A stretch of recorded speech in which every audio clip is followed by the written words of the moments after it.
Rasulullohga tanlash imkoni berildi. Allohning huzuriga borishni tanladilar.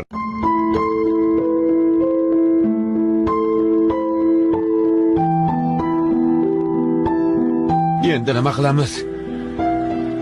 Bu kunni ko'rmay o'lib ketsam yaxshi edi. Rasululloh qazo qilibdilar. Rasululloh o'libdilar.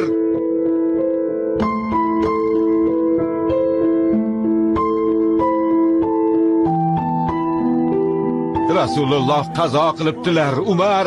Nimalar deyapsizlar, sho'ringiz qurgurlar? Rasululloh sallallohu alayhi va sallam o'ldi deganning tili uzilsin iloyim. Yo'q. Bu rost. Mo'minlar onasi Oyshaning uylaridan shu xabar chiqdi. Yo'q dedim. Rasululloh o'lmaganlar. U zot Musa ibn Imron kabi Robbilari bilan gaplashgani ketganlar.